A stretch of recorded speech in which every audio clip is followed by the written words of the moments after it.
द्वारिका खंड 14वां अध्याय।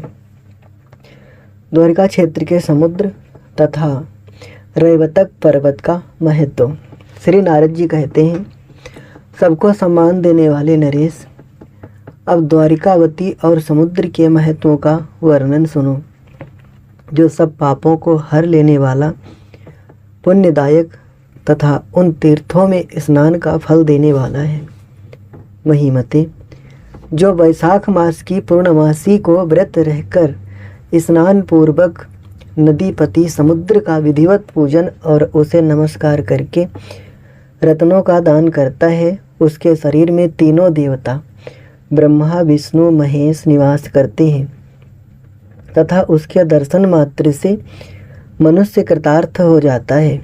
इतना ही नहीं, उसके शरीर के स्पर्श से तत्काल ब्रह्म हत्या छूट जाती है तथा वह जहाँ जहाँ जाता है वहाँ वहाँ की भूमि मंगलमयी हो जाती है। जगत का वध करने वाला पापी मनुष्य भी उसका दर्शन करके मरने पर अपने पाप समूह का उच्छेद कर डालता और परम मोक्ष को प्राप्त होता है। मानद, अब रैवत पर्वत का महत्व सुनो, जो समस्त पापों को दूर करने वाला, पुण्यदायक तथा भोग और मोक्ष प्रदान करने वाला है। गौतम का पुत्र मेधावी बड़ा बुद्धिमान और विष्णु भक्त था। उसने 100 आयुत 10 लाख वर्षों तक विंध्याचल पर्वत पर तपस्या की। एक दिन साक्षात अपांतर तमा नामक मुनि उससे मिलने के लिए आए, परंतु उत्कट तपस्वी मेधावी अपने आसन से नहीं उठा। तब अपांतर तमा रोष से भर गए और उसे श्राप देते हुए बोले, संतों के प्रति भक्ति न रखने वाले पापात्मन, तुझे अपने तपोबल पर बड़ा गर्व हो रहा है। तेरी स्थिति पर्वत के समान है, अतः दुर्मते तो यहीं पर्वत हो जा। यूँ कहकर साक्षात अपांतर तमा मुनि चले गए।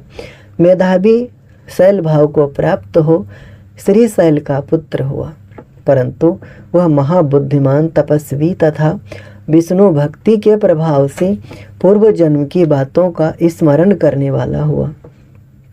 एक दिन मेरे मुख से द्वारिकापुरी का महत्व सुनकर श्री शैल के पुत्र ने कहा, मुनि, आप शीघ्र राजा रैवत के पास जाइए और उनसे मेरी कही हुई प्रार्थना सुना दीजिए, क्योंकि आप बड़े दीन वत्सल हैं। ये महाबली राजा रैवत यदि प्रसन्न हो जाएं और मुझे यहाँ से उठा ले चलें, तब मेरा द्वारिकापुरी के क्षेत्र में निवास संभव होगा। विष्णु भक्तों को शांति प्रदान करना तो मेरा काम ही ठहरा। मैंने उस पर्वत कुमार की बात सुनकर शीघ्र ही राजा रैवत के पास जा उसकी कही हुई बात सुना दी। राजन, मेरी बात सुनकर राजा रैवत बड़े प्रसन्न हुए और बोले, यहाँ कोई पर्वत नहीं है, अतः उस शैलपुत्र को दोनों भुजाओं से उखाड़कर यहाँ लाऊंगा और द्वारिका में उसकी स्थापना करूंगा। ऐसी प्रतिज्ञा उन्होंने की। राजा रैवत उस पर्वत को चुरा लाने के लिए ज्यों ही प्रस्थित हुए, उनसे भी पहले मैं श्री शैल के नगर में जा पहुंचा। मुझे कलह प्रिय लगता है, इसलिए मैंने महात्मा श्री शैल को राजा का उसके पुत्र के चोरी से संबंध रखने वाला सारा वृत्तांत कह सुनाया। श्री शैल ने पुत्र के मोहवश उसको डांट कर कहा, तू कहाँ जा रहा है? इसके बाद श्री शैल गिरिराज सुमेरु और नागेश्वर हिमवान के पास गया। वह धर्मात्मा पर्वत पुत्र स्नेह से बहुत व्याकुल था। उसने उन पर्वत राजों से कहा, मुझे देव ने यही एक पुत्र दिया है, मेरे बहुत से पुत्र नहीं हैं। उस एक को भी यहाँ से हर ले जाने के लिए महाबली राजा रैवत आए हैं। इन महात्मा राजा के कारण मेरा पुत्र विदेश चला जा रहा है। मैं पुत्र स्नेह से विकल होकर आप दोनों की शरण में आया हूँ। आप लोग राजा रैवत को जीत कर शीघ्र ही मुझे मेरा पुत्र दिला दें। जाति के प्रति पक्षपात होने के कारण वे दोनों पर्वत सुमेरु और हिमालय लाखों दूसरे पर्वतों से घिरे हुए तुरंत ही युद्ध के लिए आए। उधर हनुमान जी ने जैसे द्रोणागिरी को उखाड़ लिया था, उसी प्रकार रैवत ने अपनी दोनों भुजाओं से उस पर्वत को उखाड़कर बलपूर्वक ऊपर उठा लिया और जब ही वहां से चलने का विचार किया, त्यों ही अस्त्र शस्त्र धारण किए बहुत से पर्वतों को वहां उपस्थित देखा। उन्हें देखकर राजा ने उच्च स्वर से अट्टहास किया, मानो विद्युत पात की गड़गड़ाहट हुई हो। उनके उस सिंहनाद से सातों लोकों और सातों पातालों के साथ संपूर्ण ब्रह्मांड गूंज उठा। उसी समय उन समस्त योद्धाओं के हाथों से सारे अस्त्र शस्त्र स्वतः गिर गए। जब वे पर्वत निशस्त्र हो गए, तब बार बार कोलाहल करते हुए मार्ग में पर्वत सहित जाते हुए रैवत को मुक्कों और घुटनों से उसी प्रकार मारने लगे जैसे पूर्व काल में द्रोणाचल के रक्षक महाबली हनुमान जी के पीछे उन्हें मार गिराने के लिए ये कुछ दूर तक गए थे। उन पर्वतों के चोट करने पर भी राजा रैवत ने अपने हाथ से उन पर्वतों को नहीं छोड़ा। इधर मेरे ही मुख से राजा रैवत के ऊपर पर्वतों का आक्रमण सुनकर भक्तवत्सल भगवान श्री कृष्ण अपने भक्त की सहायता के लिए तत्काल आकाश मार्ग से आ गए और राजा को अपना उत्कृष्ट तेज देकर डरो मत यूँ कहकर अभय दान दे तुरंत वहीं अंतर्ध्यान हो गए। भगवान के चले जाने पर उन्हीं के तेज से संपन्न हो राजा रैवत ने एक हाथ पर उस पर्वत को रख लिया और वज्र को भी चूर कर देने वाले अपने मुक्के से सुमेरु पर्वत को इस प्रकार मारा मानो महाबली वज्रधारी इंद्र ने किसी पर्वत पर वज्र से प्रहार किया हो। उनके मुक्के की मार से मेरु पर्वत व्याकुल होकर गिर पड़ा। फिर हिमवान को भी अपने बाहु बेग से धराशायी करके उस रण दुर्मत नरेश ने विंध्य आदि अन्य पर्वतों को अपने पैरों से रौंद डाला। विंध्य आदि सभी पर्वत उनके पैरों के आघात से कुचले जाने के कारण भयभीत हो युद्ध का मैदान छोड़कर दसों दिशाओं में भाग चले। इस प्रकार पर्वतों के समुदाय पर विजय पाकर पर्वत के समान सुदृढ़ शरीर वाले राजा रैवत ने उस पर्वत को विजय गर्जना के साथ ले जाकर अनर्त देश में स्थापित कर दिया। राजन, वह पर्वत राजा रैवत के ही नाम पर रैवत काचल के रूप में विख्यात हुआ। भगवान के प्रति भक्ति भाव से युक्त वह श्रेष्ठ पर्वत आज भी द्वारका क्षेत्र में विराजमान है।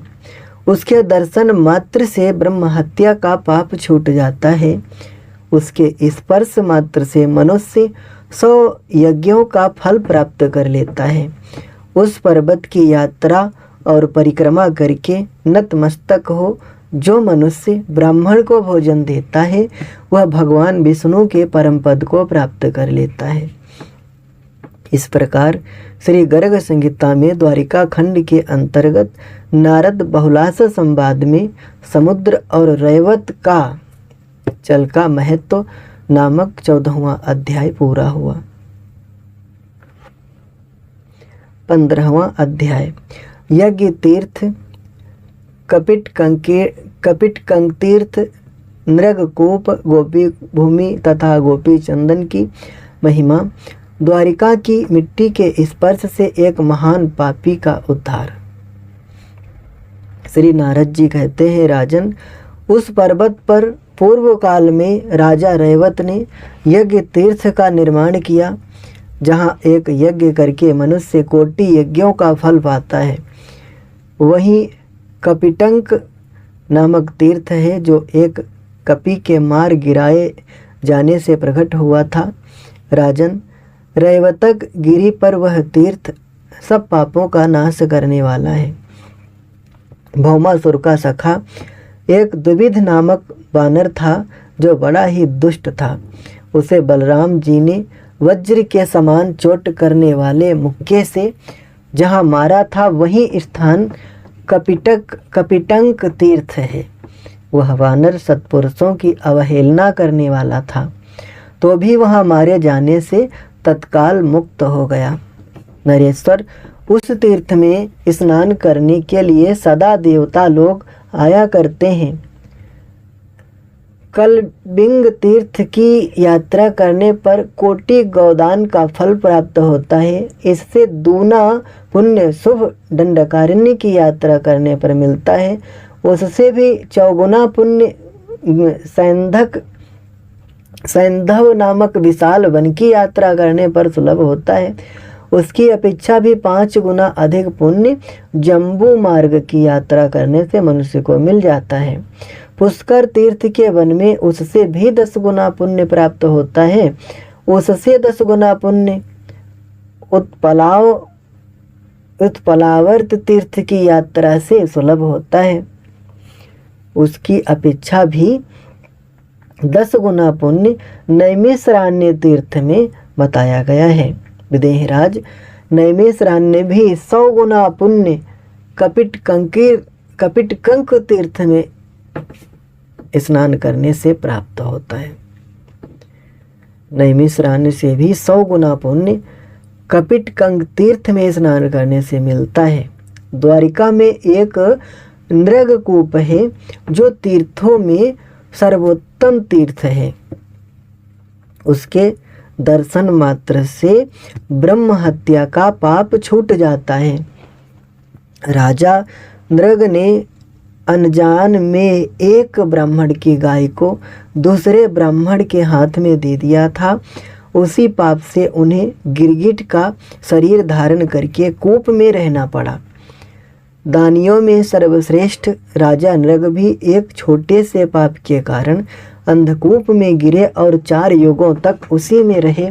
फिर सत्पुरुषों के देखते देखते भगवान श्री कृष्ण ने उनका उद्धार किया। महीपते, उसी दिन से नृगकूप तीर्थ स्वरूप हो गया। कार्तिक की पूर्णिमा को उस कूप के जल से स्नान करना चाहिए। ऐसा करने वाला मनुष्य कोटि जन्मों के किए हुए पाप से छुटकारा पा जाता है, इसमें संशय नहीं है।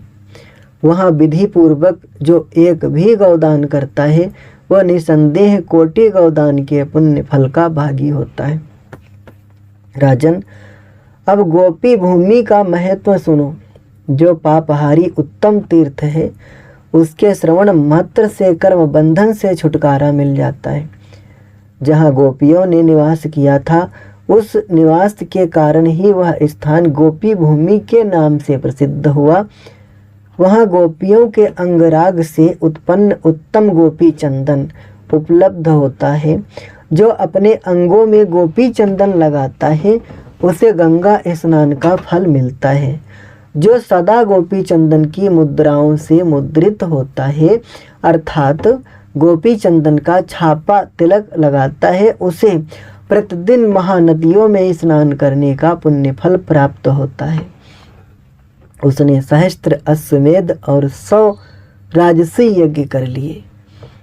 सब तीर्थों का सेवन, दान और व्रतों का अनुष्ठान भी कर लिया। निसंदेह वह नित्य गोपी चंदन लगाने मात्र से कृतार्थ हो जाता है। गंगा की मिट्टी से दुगुना पुण्य चित्रकूट की रजिका माना गया है। उससे भी 10 गुना पुण्य पंचवटी की रजिका है। उसकी अपेक्षा भी 100 गुना पुण्य गोपी चंदन रजिका है। गोपी चंदन को तुम वृंदावन की रज के समान समझो। जिसके शरीर में गोपी चंदन लगा हो वह सैकड़ों पापों से युक्त हो तो भी उसे यमराज भी अपने साथ नहीं ले जा सकते। फिर यमदूतों की तो बात ही क्या है। पापी होने पर भी जो पुरुष प्रतिदिन गोपी चंदन का तिलक धारण करता है वह श्री हरि के गौलोक धाम में जाता है, जहाँ प्राकृत गुणों का प्रवेश नहीं है। सिंधु देश का एक राजा था जिसका नाम दीर्घबाहु था। वह अन्यायपूर्ण जीवन बिताने वाला दुष्ट आत्मा और सदा वैश्या संग में रत रहने वाला था। उसने भारतवर्ष में सैकड़ों ब्रह्म हत्याएं की थी। उस दुरात्मा ने 10 गर्भवती स्त्रियों का वध किया था। उसने शिकार खेलते समय अपने बाण समूहों से कपिला गौओं की हत्या की थी। एक दिन वह सिंधी घोड़े पर चढ़कर मृगया के लिए वन में गया।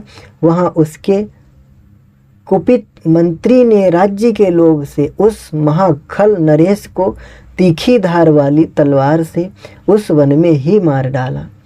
उसको पृथ्वी पर पड़ा और मृत्यु को प्राप्त हुआ देख यम के सेवक बांधकर परस्पर हर्ष प्रकट करते हुए उसे यमपुरी ले गए। उस पापी को सामने खड़ा देख बलवान यमराज ने तुरंत ही चित्रगुप्त से पूछा, इसके योग्य कौन सी यातना है? चित्रगुप्त ने कहा, महाराज, निसंदेह इसे 84 लाख नरकों में बारी बारी से गिराया जाए और जब तक चंद्रमा और सूर्य विद्यमान हैं तब तक ये नरक का कष्ट भोगता रहे। इसने भारतवर्ष में जन्म लेकर एक क्षण भी कभी पुण्य कर्म नहीं किया है। इसने 10 गर्भवती स्त्रियों की और असंख्य कपिला गौओं की हत्या की है। इसके सिवा वन्य पशुओं की हत्या तो इसने हजारों की संख्या में की है। इसने देवता और ब्राह्मणों की निंदा करने वाला यह महान पापी है। नारद जी कहते हैं, राजन, उस समय यम की आज्ञा से यमदूत उस पापात्मा को लेकर कुंभीपाक नरक में ले गए, जिसका दीर्घ विस्तार 1 सहस्त्र योजन का था। वहाँ विशाल कड़ाह में तपाया हुआ तेल भरा था। उस खौलते हुए तेल में फेन उठ रहे थे। यमदूतों ने उस पापी को उसी कुंभीपाक में गिरा दिया। उसके गिरते ही वहाँ की प्रलय अग्नि के समान प्रज्वलित अग्नि तत्काल शीतल हो गई। विदेहराज, जैसे प्रहलाद को खौलते हुए तेल में फेंकने पर वह शीतल हो गया था, उसी प्रकार उस पापी को नरक में गिराने से वहाँ की ज्वाला शांत हो गई। यमदूतों ने उसी समय ये विचित्र घटना महात्मा यम को बताई। चित्रगुप्त के साथ धर्मराज बड़ी चिंता में पड़े और सोचने लगे, इसने तो भूतल पर क्षण भर भी कभी कोई पुण्य नहीं किया है। नरेश्वर, इसी समय धर्मराज की सभा में व्यास जी पधारे। उनकी विधि पूर्वक पूजा करके परम बुद्धिमान धर्मात्मा धर्मराज ने उन्हें प्रणाम करके पूछा। यम बोले, भगवान, इस पापी ने पहले कभी कहीं कोई सुकृत नहीं किया है, इसलिए जिसमें फेन उठ रहा था ऐसे खौलते हुए तेल से भरे कुंभीपाक के महान कड़ाह में इसको फेंका गया था। इसके डालते ही वहाँ की आग तत्काल शीतल हो गई। इस संदेह के कारण मेरे चित्त में निश्चय ही बड़ा खेद है। श्री व्यास जी ने कहा, महाराज, पाप पुण्य की गति उसी प्रकार बड़ी सूक्ष्म होती है जैसे संपूर्ण शास्त्रों के विद्वानों में श्रेष्ठ प्रजावान पुरुषों ने ब्रह्म की गति सूक्ष्म बताई है। जैसे संपूर्ण शास्त्रों के विद्वानों में श्रेष्ठ प्रज्ञावान पुरुषों ने ब्रह्म की गति सूक्ष्म बताई है। देव योग से इसको स्वयं ही प्रत्यक्ष एवं सार्थक पुण्य प्राप्त हो गया है। महामते, जिस पुण्य से वह शुद्ध हुआ है उसे बताता हूँ, सुनो। जहाँ किसी के हाथ से द्वारिका की मिट्टी पड़ी हुई थी, वहीं इस पापी की मृत्यु हुई है। उस मृत्तिका के प्रभाव से ही यह पापी शुद्ध हो गया है। जिसके अंग में गोपी चंदन का लेप हो वह नर से नारायण हो जाता है। उसके दर्शन मात्र से तत्काल ब्रह्म हत्या छूट जाती है। नारद जी कहते हैं, राजन, यह सुनकर धर्मराज उसे ले आए और इच्छा अनुसार चलने वाले एक विशेष विमान पर उसे बैठाकर उन्होंने प्रकृति से परे वैकुंठ धाम को भेज दिया। गोपी चंदन के सुयश प्रताप का ज्ञान उनको अकस्मात उसी समय हुआ। राजन, इस प्रकार मैंने तुम्हें गोपी चंदन की महिमा बताई। जो श्रेष्ठ मनुष्य गोपी चंदन के इस महत्व को सुनता है वह महात्मा श्री कृष्ण के परम धाम में जाता है। इस प्रकार श्री गर्ग संहिता में द्वारिका खंड के अंतर्गत नारद व्यास संवाद में कपिटंक, नृगकूप तथा गोपी भूमि की महिमा का वर्णन नामक 15वां अध्याय पूरा हुआ। 16वां अध्याय सिद्ध आश्रम की महिमा के प्रसंग में श्री राधा और गोपांगनाओं के साथ श्री कृष्ण और उनकी 16,000 रानियों का समागम। नारद जी कहते हैं, महामते विदेहराज, अब सिद्ध आश्रम का महत्व सुनो, जिसका स्मरण करने मात्र से समस्त पाप छूट जाते हैं, जिसके स्पर्श मात्र से साक्षात श्री हरि से कभी वियोग नहीं होता, उसी तीर्थ को पुराण वेत्ता पुरुष सिद्ध आश्रम कहते हैं, जिसके दर्शन से सालोक्य, स्पर्श से सामीप्य, जिसमें स्नान करने से सारूप्य और जहाँ निवास करने से सायुज्य मोक्ष की प्राप्ति होती है, उसे ही सिद्ध आश्रम जानो। एक समय चंद्रानना सखी के मुख से सिद्ध आश्रम तीर्थ का महत्व सुनकर श्री कृष्ण के वियोग से व्याकुल हुई श्री राधा ने उसमें नहाने का विचार किया। वैशाख मास में सूर्य ग्रहण के पर्व पर सिद्ध आश्रम तीर्थ की यात्रा के लिए कदली वन से उठकर श्री राधा ने गोपांगनाओं के 100 यूथ और समस्त गोपगणों के साथ वहां जाने का मन ही मन निश्चय किया। श्री दामा के श्राप के कारण होने वाले श्री कृष्ण वियोग के 100 वर्ष बीत चुके थे। श्री राधिका शिबिका में आरूढ़ हुई, उन पर छत्र चंवर डुलाए जाने लगे। इस प्रकार वह सती श्री राधा आनर्त देश के महातीर्थ सिद्ध आश्रम को गईं।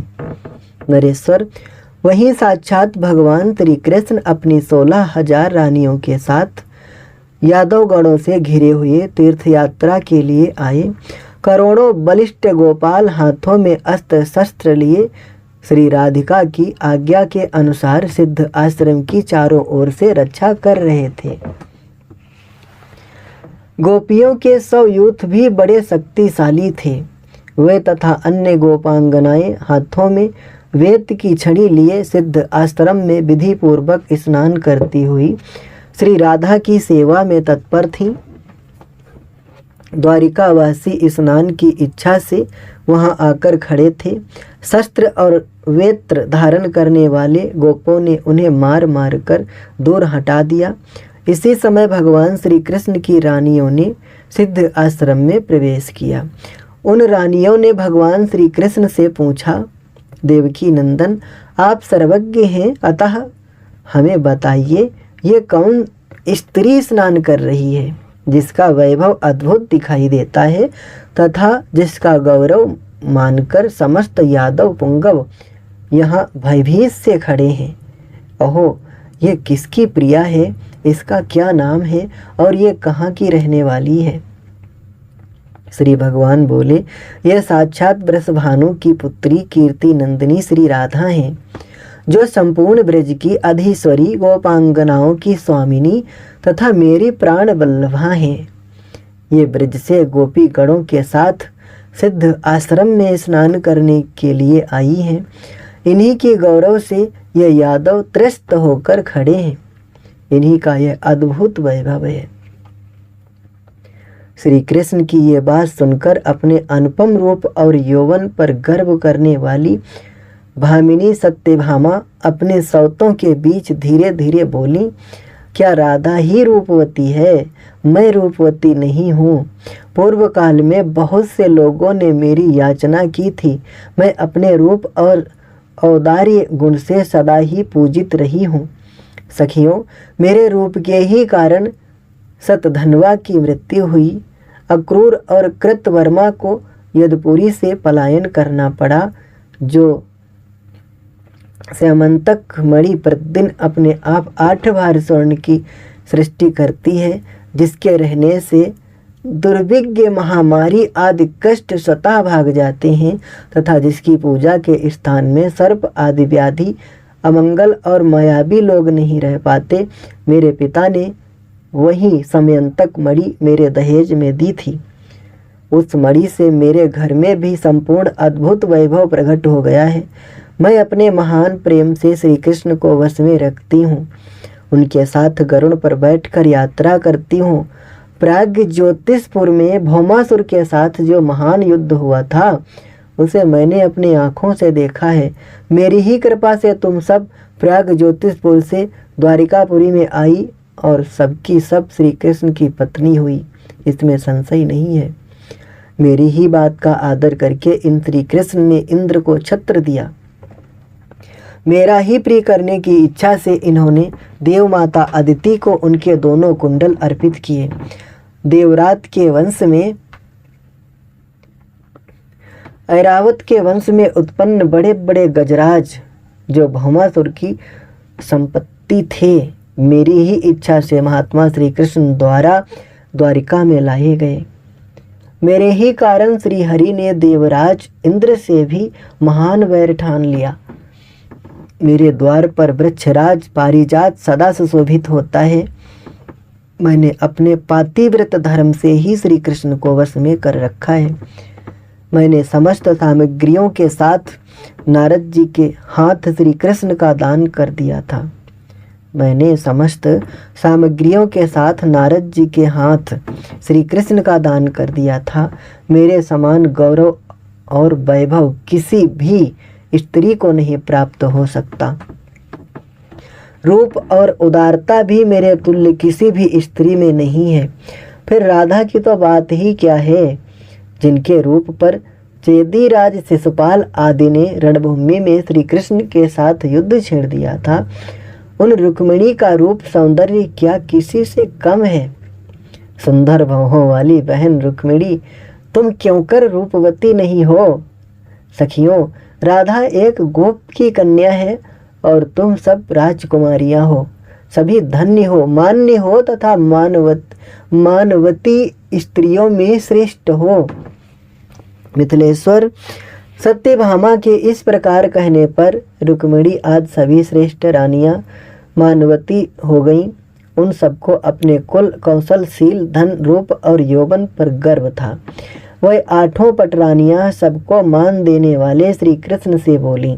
रानियां बोली, प्रभु आपके मुँह से पहले हमने राधा के रूप की बड़ी बढ़ाई सुनी है, जिनके प्रति तुम सदा अनुरक्त रहते हो और वे भी सदा तुम्हारे अनुराग के रंग में रंगी रहती हैं। आज हम उन्हीं तुम्हारी ब्रजवासिनी प्रियतमा राधा को देखना चाहती हैं, जो सदा तुम्हारे वियोग से खिन्न रहती हैं और यहाँ स्नान के लिए आई हुई हैं।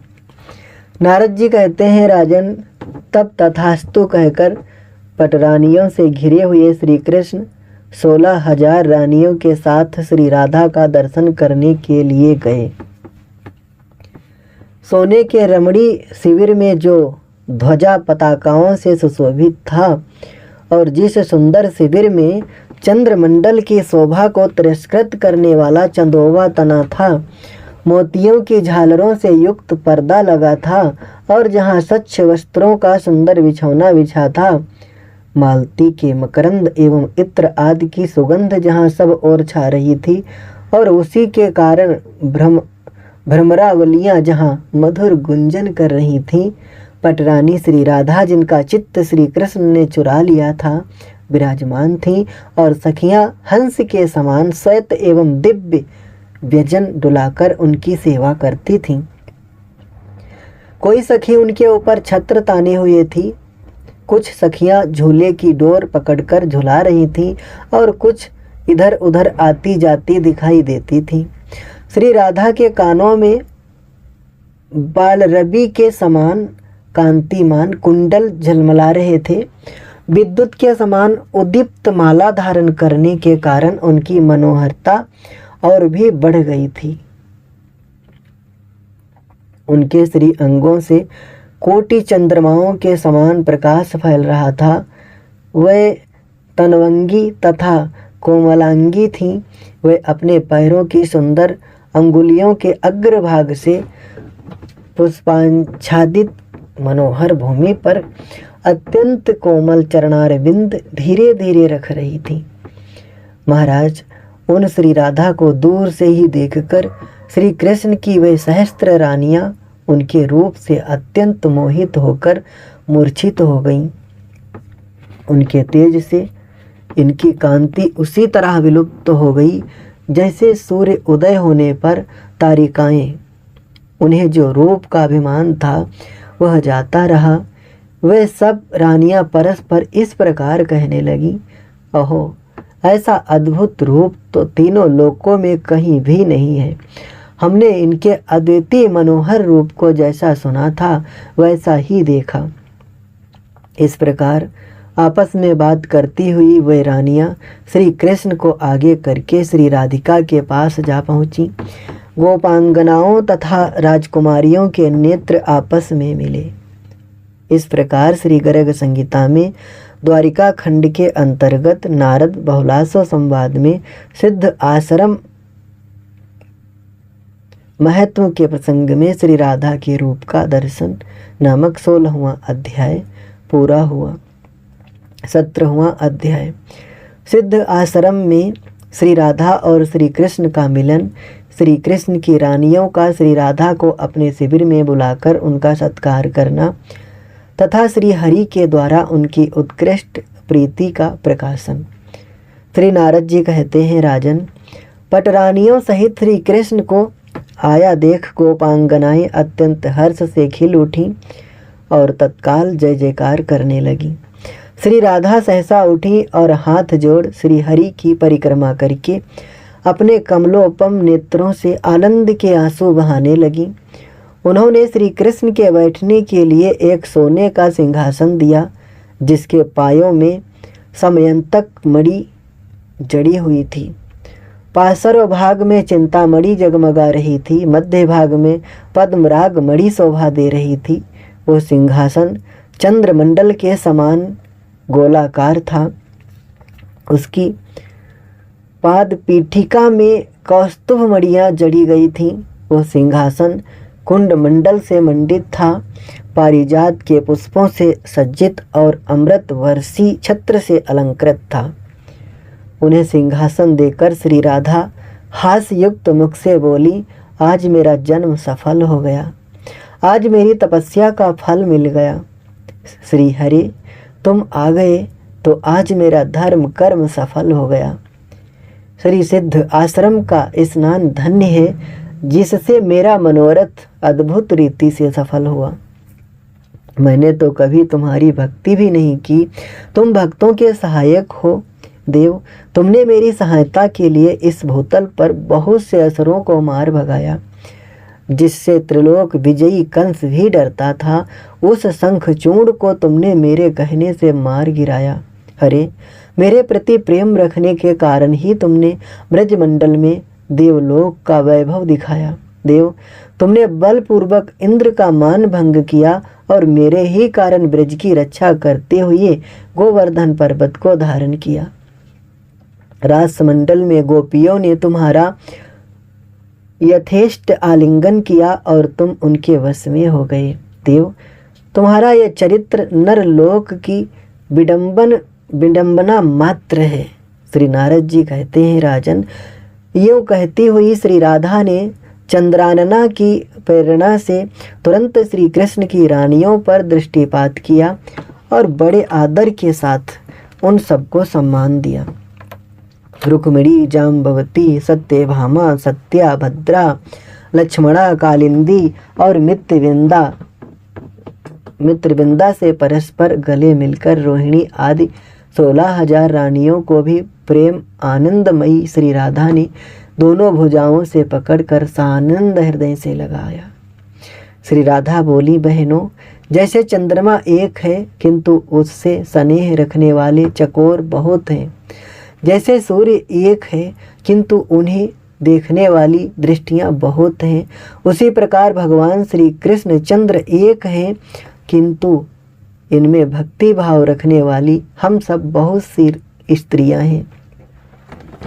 जैसे कमल के प्रभाव को भ्रमर जानता है तथा रत्न के प्रभाव को उसकी परख करने वाला जौहरी जानता है, जैसे विद्या के प्रभाव को विद्वान और काव्य के प्रभाव को कवींद्र जानता है, जैसे सहस्त्रों मनुष्यों के होने पर भी रस के प्रभाव को केवल रसिक जानता है, उसी प्रकार हे राजकुमारियों, इस भूतल पर श्री कृष्ण के प्रभाव को यथार्थ रूप से इनका भक्त ही जानता है। श्री नारद जी कहते हैं, राजन, श्री राधा की बात सुनकर उस समय सब पत्नियों सहित भीष्म नंदिनी रुक्मिणी ने कमल लोचना श्री राधा से कहा। रुक्मिणी बोली, श्री राधे, वृषभानु नंदिनी, तुम धन्य हो। तुम्हारे भक्ति भाव से ये श्री कृष्ण सदा तुम्हारे वश में रहते हैं। तीनों लोकों के लोग जिनकी कथा वार्ता निरंतर कहते सुनते हैं, वही भगवान दिन रात तुम्हारी कथा कहा करते हैं।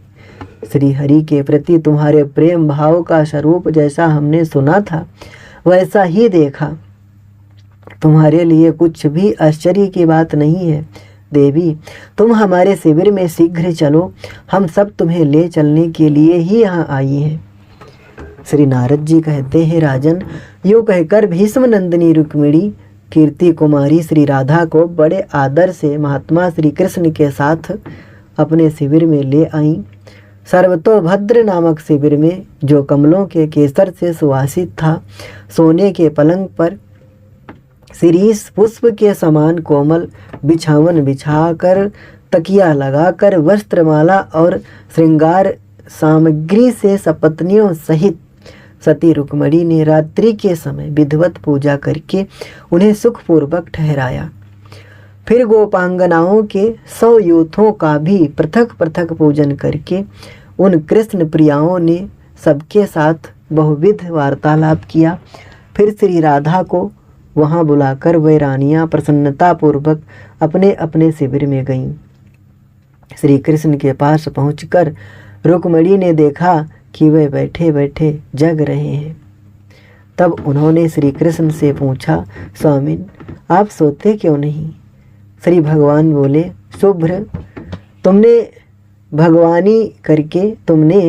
अगवानी करके विनय पूर्वक प्रेम भरी बातें सुनाकर आश्वासन देकर ब्रजेश्वरी श्री राधा की भली भांति पूजा की है और वे अत्यंत प्रसन्न हुई हैं।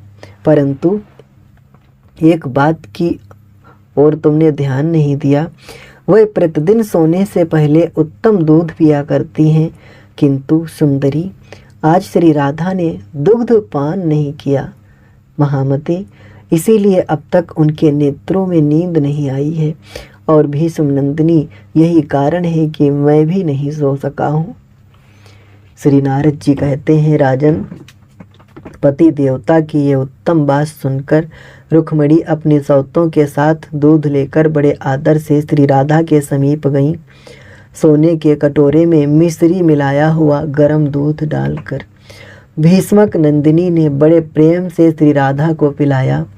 इस प्रकार विधिवत पूजा करके उनके हाथ में पान का बीड़ा दिया और सत्यभामा आदि सपत्नियों के साथ अपने शिविर में लौट आईं।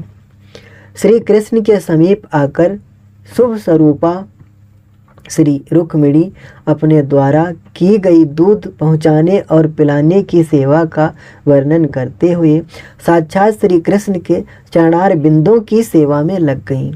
अपने कोमल कर पल्लवों से निरंतर श्री चरणों का लालन करती हुई रुक्मिणी श्री कृष्ण के पाद तल में नए छाले देख आश्चर्य से चकित हो उठी।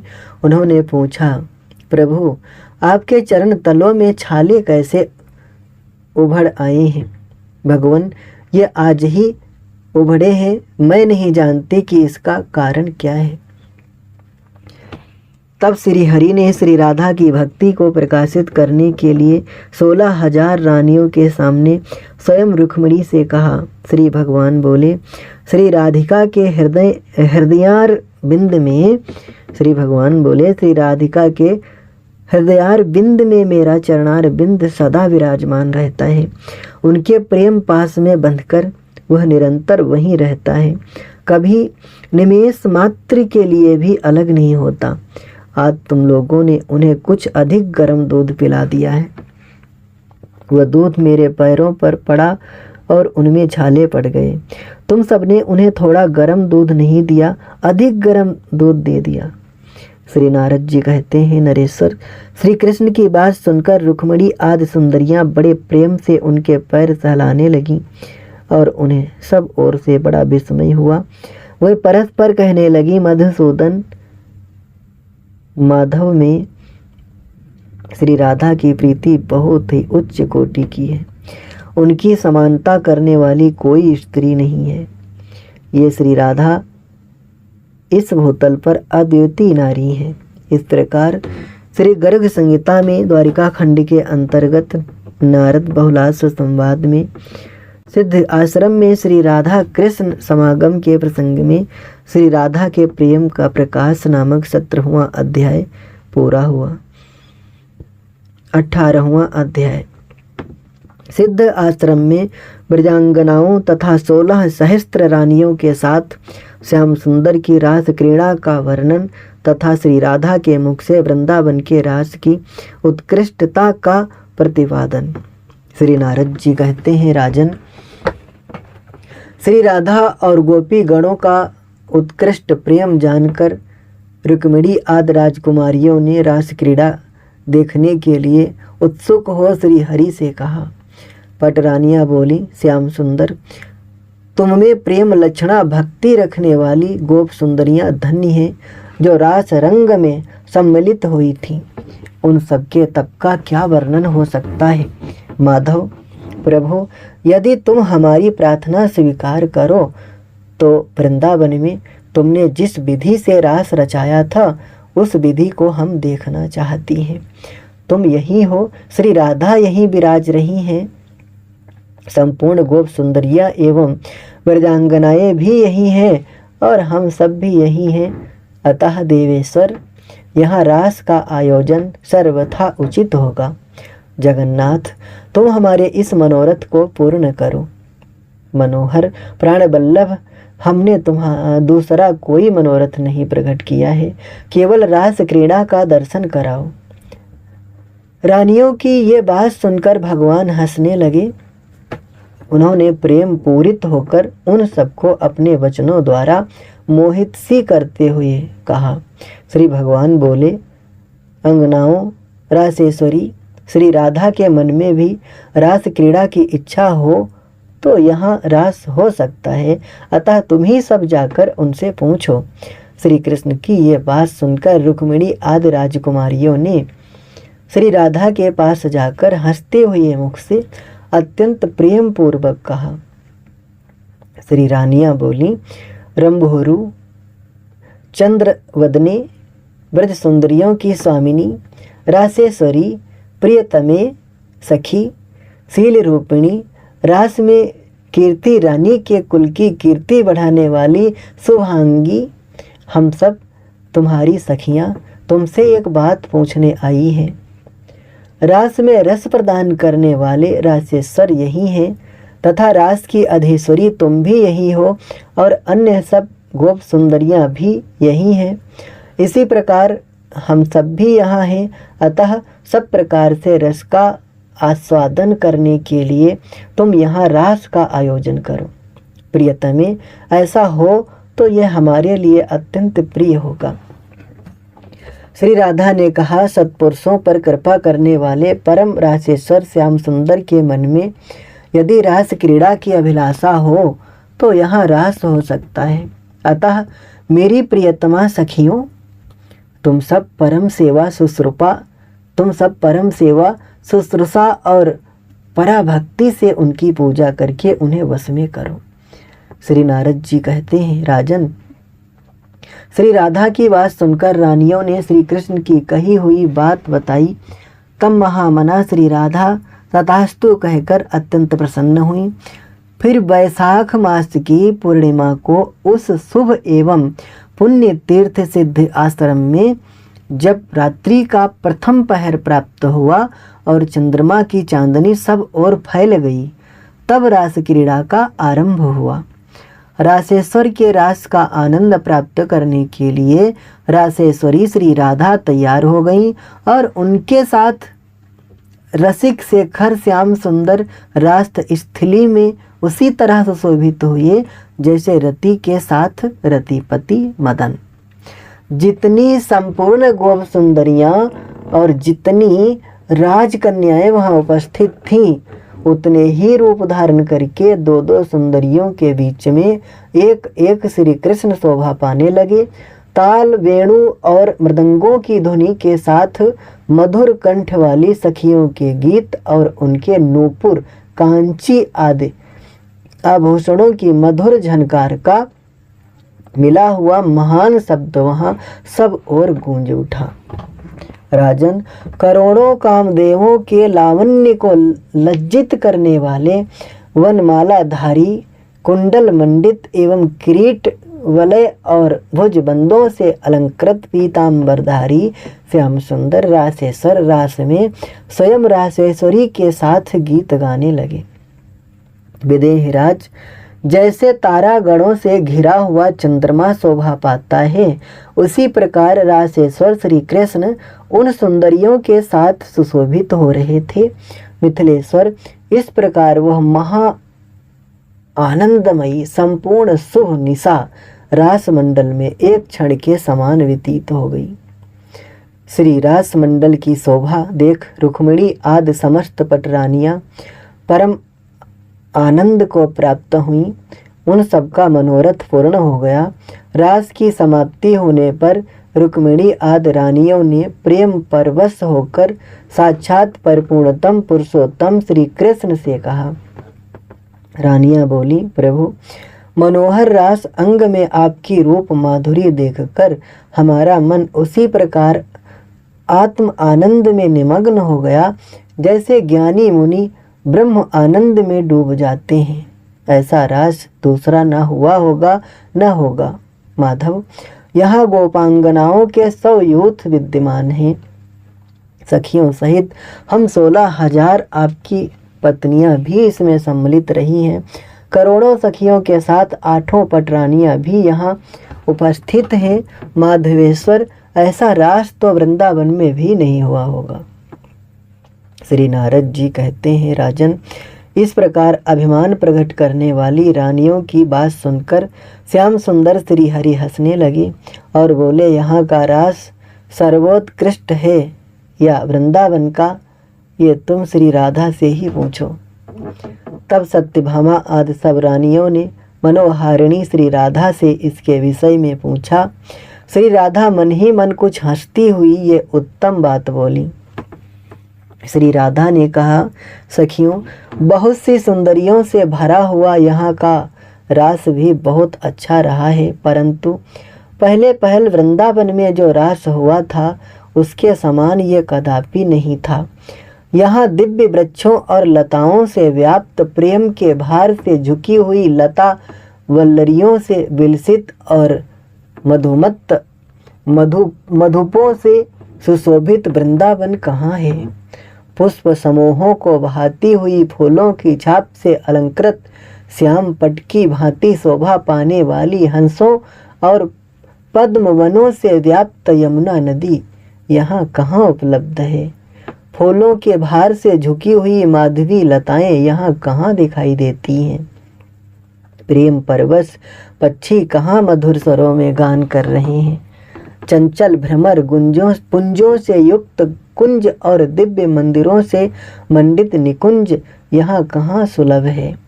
कमलों के पराग को लेकर शीतल मंद सुगंध वायु यहाँ कहाँ बह रही है। ऊंचे ऊंचे मनोहर शिखरों से सुशोभित सर्वत्र फल फूलों से संपन्न तथा सुंदर कंदराओं से अलंकृत महाकाय गजराज की भांति शोभा पाने वाला गिरिराज गोवर्धन यहाँ कहाँ दृष्टिगोचर होता है। जहाँ वायु ने कोमल बालुका संचय कर रखा है, यमुना के उस रमणी पुलिन पर वंशी और वेद की छड़ी धारण किए मल्ल अथवा नटवर के भेष में विराजित श्याम सुंदर की झांकी यहाँ कहाँ मिल रही है। इस स्थान पर श्री कृष्ण के लिए वनमाला से विभूषित श्रृंगार कहाँ उपलब्ध है। श्याम सुंदर की काली घुंघराली और सुगंध युक्त अलकावलियों का दर्शन यहाँ कहाँ होता है। श्री कृष्ण के स्निग्ध कपोलों से मनोहर मुख पर दोनों ओर कुंडलों का हिलना डुलना कहाँ दिखता है। उनके मुख पर पत्र रचना कहाँ की गई है। कहाँ सुगंध के लोभ से भ्रमरावलियाँ टूटी पड़ती हैं। कहाँ वह प्रेम पूर्ण निरीक्षण स्पर्श और हर्षो उल्लास यहाँ सुलभ हुआ है। कामदेव के तीखे बाणों को तिरस्कृत करने वाले नेत्र कोणों से निहारने पर जो कटाक्षपात जनित रस प्रकट होता है वह यहाँ कहाँ प्राप्त हुआ है। दोनों हाथों से एक दूसरे को पकड़कर खींचना, हाथ से हाथ छुड़ाना, निकुंज में छिपना, सामने होने पर भी दिखाई ना देना आदि लीलाएं यहाँ कहाँ दिखाई देती हैं। यहाँ चीर उठा लेना अथवा बंसी और वेंत को चुरा लेना कहाँ संभव हुआ है। प्रेम से दोनों भुजाओं द्वारा परस्पर खींचकर हृदय से लगाना, बार बार एक दूसरे को पकड़ना, श्याम सुंदर की बाहों पर चंदन का लेप लगाना आदि बातें यहाँ कहाँ संभव हुई हैं। जहाँ जहाँ की जो लीला है वहीं वहीं वह शोभा पाती है। जहाँ वृंदावन नहीं है वहाँ मेरे मन को सुख नहीं मिल सकता। श्री नारद जी कहते हैं, श्री राधा की यह बात सुनकर सारी पटरानियों ने अपने रास संबंधी अभिमान को त्याग दिया। वे हर्षित और विस्मित हो गईं। इस प्रकार राधिका वल्लभ श्री कृष्ण सिद्ध आश्रम में रास क्रीड़ा संपन्न करके समस्त रानियों को साथ ले श्री राधा और अपनी रानियों सहित द्वारिका में प्रविष्ट हुए। उन्होंने श्री राधा के लिए बहुत से सुंदर मंदिर बनवाए। उन समस्त प्रजांगनाओं के रहने के लिए भी सुखपूर्वक व्यवस्था की। नरेश्वर, इस प्रकार मैंने सिद्ध आश्रम की कथा तुम्हें सुनाई है, जो समस्त पापों को हर लेने वाली, पुण्यमयी तथा सबको मोक्ष देने वाली है। इस प्रकार श्री गर्ग संहिता में द्वारिका खंड के अंतर्गत नारद बहुलास संवाद में सिद्ध आश्रम महत्व के प्रसंग में रासोत्सव नामक 18वां अध्याय पूरा हुआ। A few moments later.